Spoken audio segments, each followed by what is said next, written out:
Welcome back to the deep dive. Today, we are really immersing ourselves, going deep into the foundational architecture of personal evolution. We're focusing specifically on the concepts and the research presented in the Foundations of Angel Wing, Volume 1, technical research book. And it's quite something. This volume is, well, ambitious. It spans the intersections of modern psychology, deep spiritual philosophy, and the practical science of transformation. It really does. And this material, it isn't just abstract theory. It aims to provide a pretty comprehensive framework for tackling that fundamental human question, who am I? Right. And the book argues quite strongly, I think, that without a precise, almost technical understanding of the answer, we're sort of perpetually lost.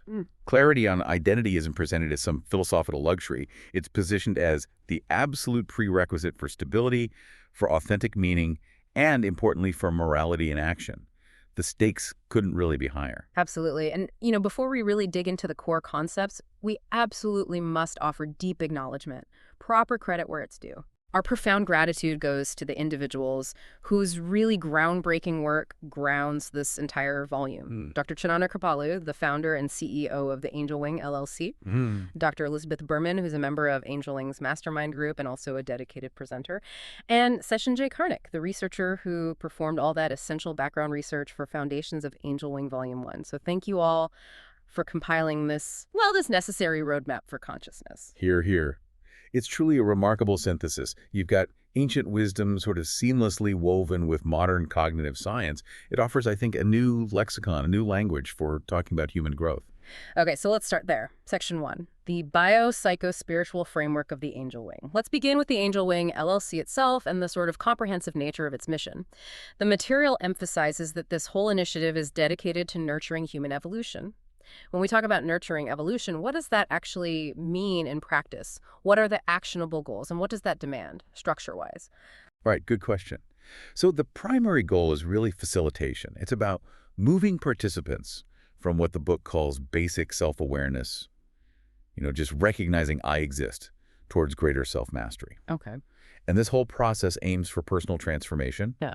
But critically, the framework sees this not just as an individual pursuit.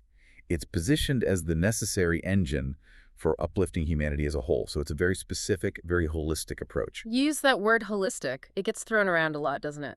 How does the Foundations book define its holistic approach in, technical terms?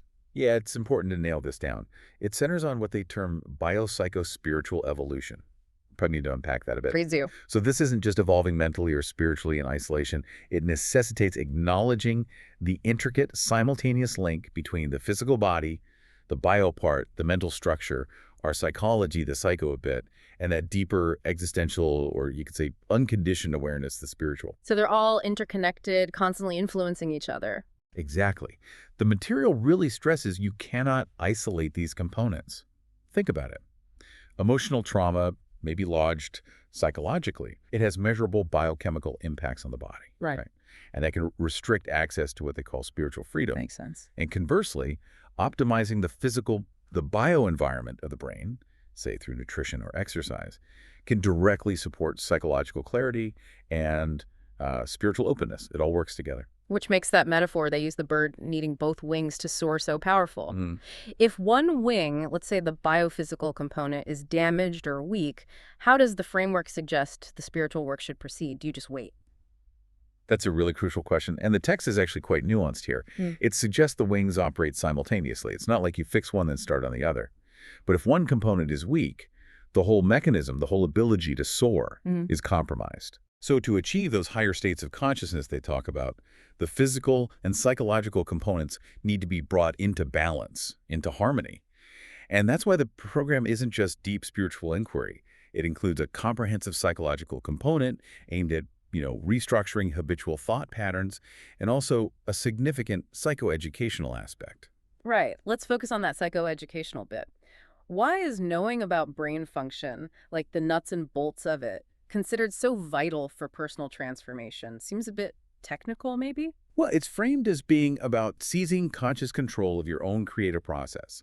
The psychoeducational part helps participants understand the direct physical relationship between their persistent thoughts, their core beliefs, and their actual brain function. Ah, like neuroplasticity. Exactly, understanding things like neuroplasticity. Once you grasp that, the participant stops being sort of a victim of their mind and starts becoming its architect. You're actively promoting your own creativity and evolution by deliberately choosing thought patterns that optimize brain performance. So you're kind of unlocking potential. Precisely. Unleashing inherent healing and energetic potentials.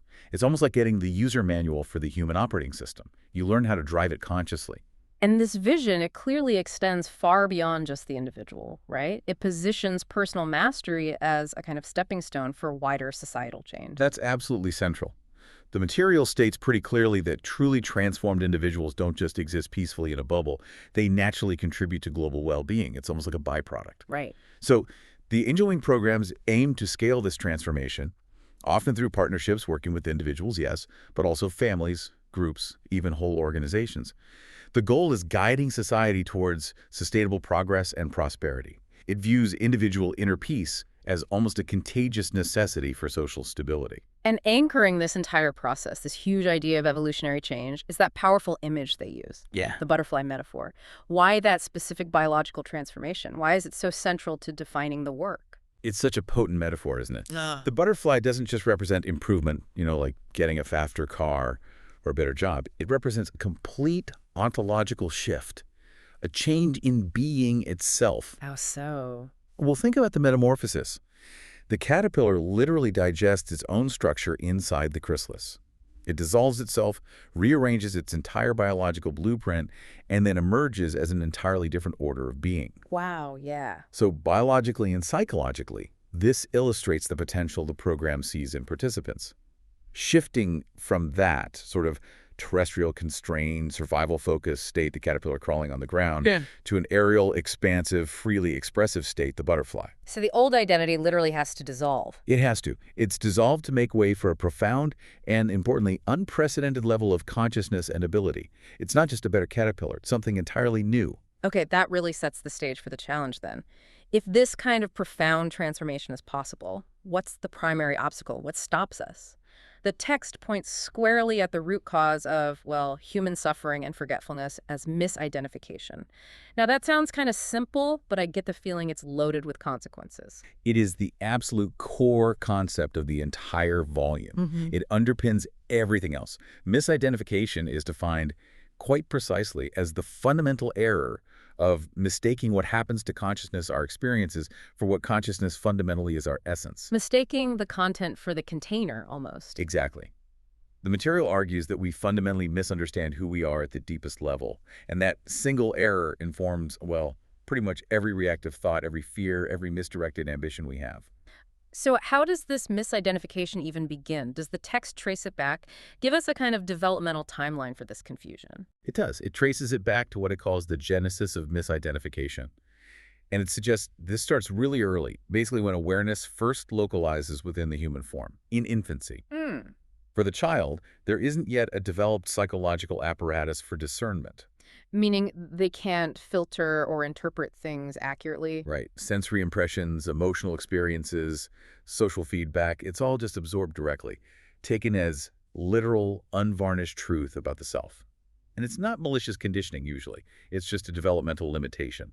The capacity isn't there yet. So the child doesn't have that mental framework to say, okay, dad snapped at me, but that was about his bad day at work, not about my intrinsic worth. Precisely. They only register the internal consequence, the feeling of rejection, the fear, the hurt. And the material gives some pretty chilling specifics on how these repeated experiences then harden, they calcify into these fixed, immutable internal narratives. Like core beliefs. Exactly. We touched on this. Praise can inadvertently teach a child that love is conditional. It must be earned. Rejection might teach safety means compliance. Just do what they say. Or being ignored teaches my voice doesn't matter unless I shout. And these aren't conscious choices the child is making. They become the bedrock, the unquestioned assumptions of the developing personality. They compound over years into these fixed, often unconscious beliefs. I am fundamentally powerless when facing authority. Or I'm only acceptable if I stay quiet and don't make waves. Or maybe I am defined entirely by my chronic illness. Or I am my job title. The tragedy being that we start identifying with the story about ourselves, a story written by circumstance, by external events, and the internal emotional residue they left behind. That's it, exactly. And this brings us to the critical distinction the book hammers home. These events, these experiences are happening to consciousness, within consciousness, but they are not altering its fundamental substance. So pain feels incredibly personal, success feels like my success, but the book is saying they are just temporary states occurring within this larger field of awareness. Yes, the text insists, and this is a huge point, that these experiences, no matter how intense, do not fundamentally change the nature of the awareness that witnesses them. The deep dive here, the realization, is that consciousness itself isn't mutable in the way the ego, the constructed self, assumes it is. Which is where that analogy they use comes in the sky and the clouds. It seems perfect for illustrating this distance between essence and experience. Can we elaborate on that a bit? What's the revolutionary consequence of really getting that metaphor? Oh, it's a cornerstone analogy. The sky represents pure awareness. Our fundamental essence is described as unconditioned, vast, eternal, and crucially intrinsically untouched by anything that happens within it. Okay, the unchanging background. Right. And the clouds represent all of life's phenomena. Yeah. Everything transient. Pain, pleasure, success, failure, depression, joy, thoughts, emotions, all the passing weather of experience. Got it. Now, when we misidentify, we confuse the state of the clouds, say, a dark, raging storm, with the state of the sky itself. We think, I am stormy, or I am depressed, instead of a storm of feeling is passing through the sky of my awareness. And the revolutionary consequence of seeing it that way. It's profound. The takeaway is this. Because the sky is never actually damaged or stained by the clouds, no matter how severe the storm, you never have to fix or recover your essential nature. You only have to recognize it again. So essence can't actually be injured, But even by severe trauma. according to this framework, no. Trauma, chronic suffering, deep psychological pain. These are acknowledged as extremely severe dark clouds. But the assertion is that even the thickest, blackest storm does not leave a permanent scar on the sky itself. And this completely shifts the goal of personal development. It's not about fixing what feels broken. It's about seeing clearly what is already, and always has been, whole and untouched beneath the turbulence. Oh, wow. Okay, that is a massive shift in perspective. Yes. This leads us perfectly into the next section then, deconstructing identity. The material places huge emphasis on this distinction between the capitalized self and the lowercase self. This seems to be the map out of that misidentification we just discussed. It really is the hinge upon which the entire possibility of self-mastery turns. And the volume openly acknowledges its roots in deep wisdom traditions, echoing principles like, the seeker and the sought are not two. The path to the self is the self itself. What does that mean practically? The path is the self. It means the truth of who you fundamentally are isn't something you acquire or achieve through effort. It's not out there somewhere. It's something you uncover, right here, right now, by removing the layers of obscuration, the layers of the false self, the misidentification. Okay, so let's define the capitalized self first, that unconditioned reality. Right. The self, with a capital S, is presented as the unconditioned awareness itself. It is the eternal, unchanging subject, the pure knower, the silent witness behind all experience. It can't be localized in the body or the mind because, in this view, it's the very space in which the body and mind appear and disappear. Like the screen on which the movie plays. That's a common analogy, yes. Yeah. And the text draws a direct, explicit parallel to the Vedantic tradition from India, where this ultimate reality is termed Atman, pure consciousness.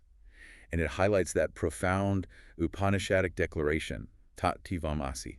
That thou art. What's the practical implication of understanding that thou art? It's radical. It means that your deepest, most singular essence, the real you, is identical to the essence of the entire cosmos, the ultimate reality, Brahman in Vedanta. It implies total non-separation at the fundamental level. So no real boundaries between me and the universe. At the level of the self, no. And the implication is that when you act from that awareness of self, you're acting from a place of radical interconnectedness and wholeness. This, the book argues, fundamentally reshapes your understanding of morality and meaning. You literally cannot damage the world without damaging yourself, because ultimately there's no actual boundary. Okay, powerful stuff. Now, contrast that with the lowercase self concept. What is that? The self-concept, lowercase s, is the psychological construct. It's the temporary, conditioned identity we create and use to navigate the world. It's a composite, our name, Our history, our memories, professions, roles like parent, employee, citizen, our preferences, our physical attributes. The story we tell ourselves about who we are. Exactly. And it's dynamic, it's constantly changing, highly mutable, and crucially, it's almost entirely dependent on external reference points for its sense of reality. It needs feedback, validation, comparison with the world to feel solid. This self-concept sounds very much rooted in maybe Western philosophical tradition, especially since the Enlightenment. Precisely. The material draws a sharp contrast between the Vedantic perspective of the self as pure awareness and, for example, Descartes' famous dictum, cogito ergo sum, I think, therefore I am. Right. By anchoring existence purely in the activity of cognition, I think Western philosophy, perhaps inadvertently, tended to confine the self primarily to the mental domain. It led to equating being with the ceaseless activity of the mind. And the Foundations material sees consequences to that Cartesian split. What does it critique there? It argues this split led directly to the modern condition where we often believe our value, our worth, is derived primarily from our mental output, our functionality, our productivity. It creates this performance-based identity. The human doing rather than human being. That's a good way to put it. The self that is constantly scrambling to prove its existence through achievement, status, external validation. And because the self-concept is built from thoughts and memories, which are inherently transient, it's fundamentally insecure. This insecurity, the book claims, fosters chronic anxiety, imposter syndrome, burnout, and the tragedy of reducing the miracle of existence down to mere function. So the self-concept isn't bad. It's necessary for practical life. Like you need an identity to, I don't know, open a bank account. Exactly. You need it to function in society. But the suffering, what the book calls the fall into identification, happens when consciousness gets completely absorbed in this narrative. Forgets it's the storyteller, not just the story. That's the core of it. The capital S self merges entirely with the observed contents, the thoughts, the roles, the sensations, the pain narrative. It forgets its own nature as the vast, silent, unchanging space in which the entire human drama unfolds. It gets lost in the movie. And this entanglement, this absorption, gives birth to that localized sense of me that we usually call the ego. Now, ego is a loaded term. How does this framework define it? We need some clarity here. Absolutely. The angel wing framework uses ego in a very specific functional way. The ego is defined as that localized sense of self that claims ownership over experience. I think this, I feel that, I succeeded, I failed. So it's the I maker. Kind of, yes. And the book is careful to clarify that the ego isn't presented as some inherent pathology to be destroyed, nor is it strictly the Freudian moderator between id and superego. It's designated specifically as an instrument of functioning, a necessary tool for navigating the world of form. Okay, so it's a tool, but a tool that has maybe seized control of the whole operation. That's a great analogy. When the ego, this functional tool, is mistaken for the totality of one's being, then it becomes the primary source of limitation and suffering. It becomes the mechanism of the false self. And how does that false self operate? It's fundamentally defined by contrast and comparison. I am me because I am not you. I am good because I am better than them. It thrives on external validation, on differentiation, on creating boundaries. It constantly needs opposition, comparison, and external recognition just to confirm its own shaky, transient existence. And the subtle, profound tragedy the book suggests is that in this relentless effort to build up, protect, and optimize this performing self, we completely forget the simple, profound ease of just being. Yes. We reduce our luminous inherent identity down to a resume, a list of achievements, a relationship status. The goal of the self-concept, the ego, is always to become someone, a winner, a success story, the perfect partner, whatever. Right. But the material relentlessly emphasizes that the capital S self already is that which is perfect, vast, and whole. True identity cannot be achieved through striving. It can only be recognized by withdrawing attention from the performance, from the clouds, and resting in the sky. Okay, so if the core problem is this deep misidentification with the lowercase self, the story, then the solution must lie in the practice of self-mastery. The Foundation's volume asserts quite clearly that mastery doesn't come from trying to wrestle your thoughts into submission, but from recognizing the one who is aware of those thoughts. How do we even begin that process? Where's the starting point? Right, it shifts from control to recognition.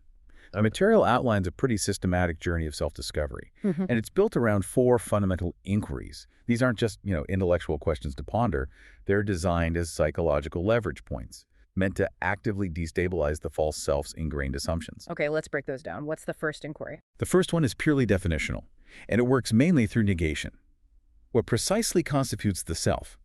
The real value here isn't finding a positive answer, but in rigorously examining every candidate and finding it lacking. Is the self my body? Well, no. The body changes constantly. It gets sick, it ages, it will die. Is it my mind? No. Thoughts are fleeting. They come and go, sometimes chaotically.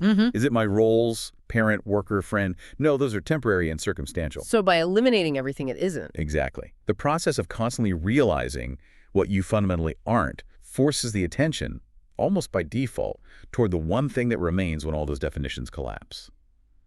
The silent background awareness, the observer itself. Okay. And the second inquiry. It seems to deal more with the psychological baggage, those old narratives we talked about earlier. That's right. The second asks, what hinders our self-awareness? And the text points directly to those erroneous identifications rooted in past experiences, conditioning, trauma, how others treated us, significant life events, the circumstances we absorbed. The work here is to clearly see that these powerful influences, while impactful, are ultimately circumstantial, temporary, and fundamentally external to our core essence. The struggle being to recognize that the feeling I am unworthy is just memory and emotion playing out, not an intrinsic truth about the self. Precisely that. It's untangling the feeling from the identity.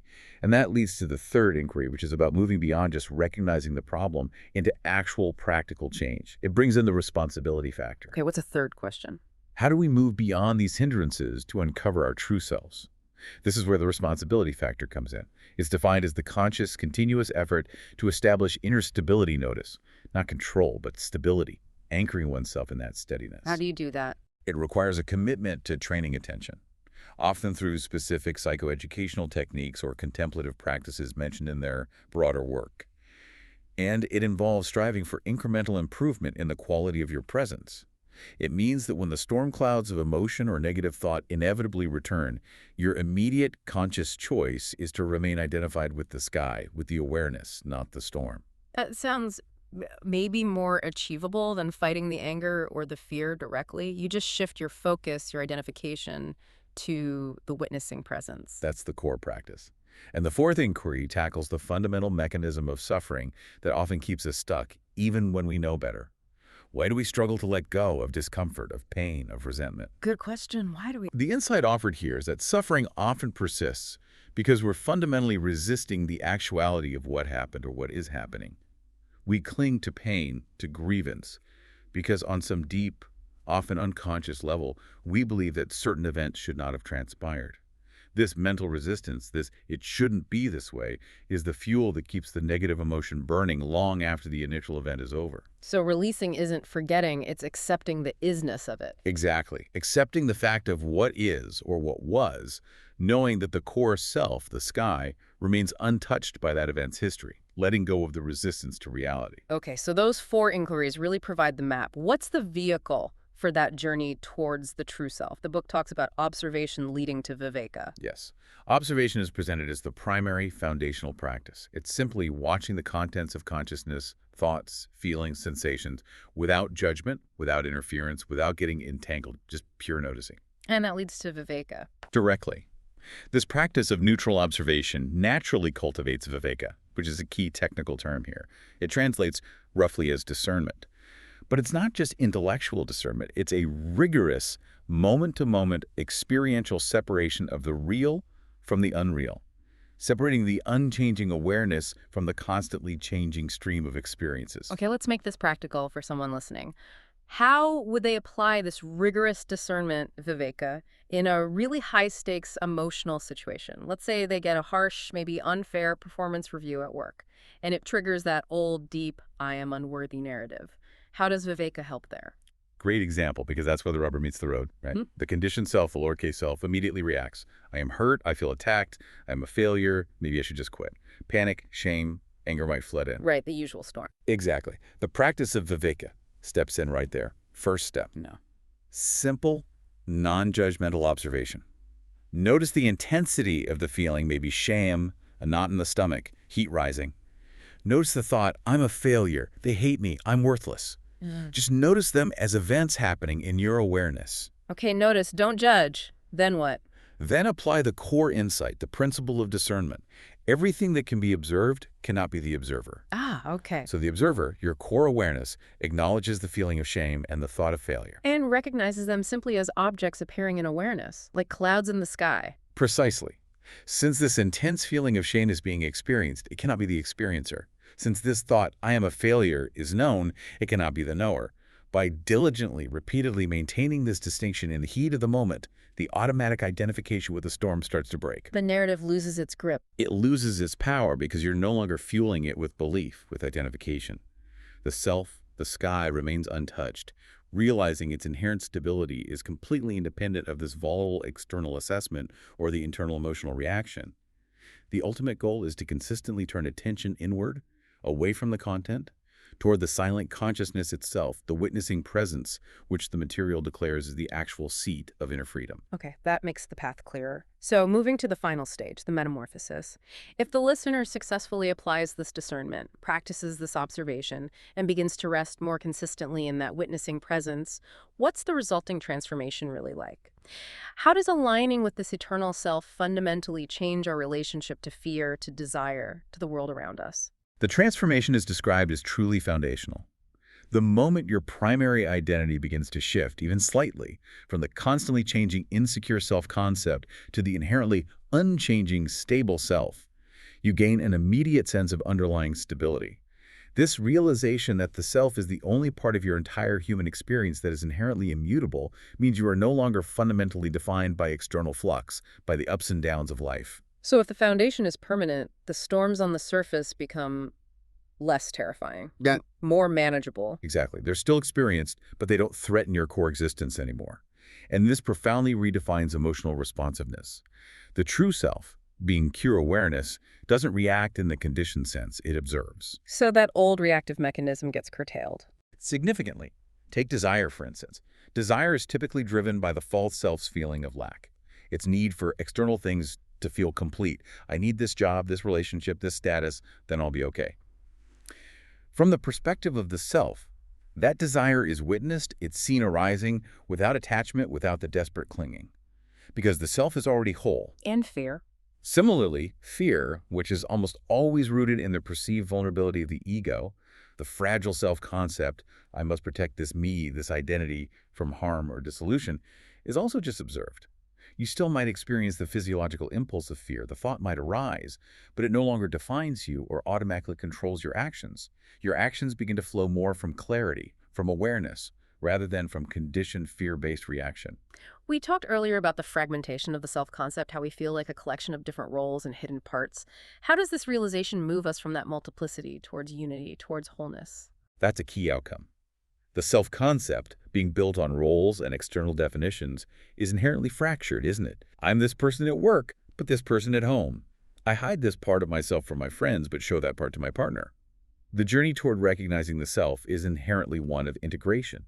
It moves us from that feeling of fragmentation towards wholeness. How so? Because when the underlying identity is recognized as the one, unified, unconditioned self, the single sky, not the multiple clouds, the psychological need to maintain all those separate, often conflicting performing masks starts to dissolve. There's an emerging unity in just being, rather than performing different roles. Authenticity becomes natural. So the sense of identity actually expands beyond the confines of the physical body and the individualized personality. That is described as the ultimate realization, yes. That you cease to experience yourself primarily as a separate someone, this isolated ego struggling to find meaning or security in what often feels like a hostile universe. Instead, the experience shifts towards becoming or recognizing yourself as the living, aware expression of consciousness itself. How does that manifest? The text suggests it manifests as an inherent sense of luminosity, peace, and freedom. Your identity is no longer felt as being contained within the boundaries of the mind or body. Rather, it's recognized as the very field of awareness in which the body, the mind, and the entire perceived world appear. And that is the definition of true self-mastery, offered here mastery over the mechanism of identification, leading directly to unconditional freedom. Wow. Okay, this has been a necessarily detailed, really deep dive into The Foundations of Angel Wing, Volume 1.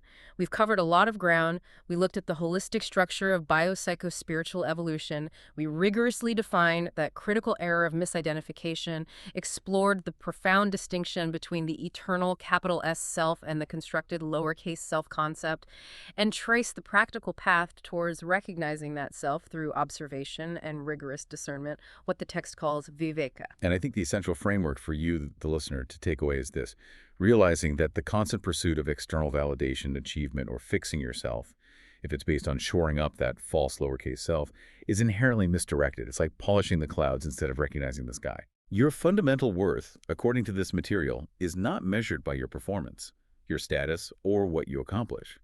It rests entirely and unshakably in your inherent nature as awareness itself. The sky, which, as we established, is considered pristine and untouched, regardless of the weather. So learning to maintain the stability of that witnessing presence becomes the only true pursuit of mastery.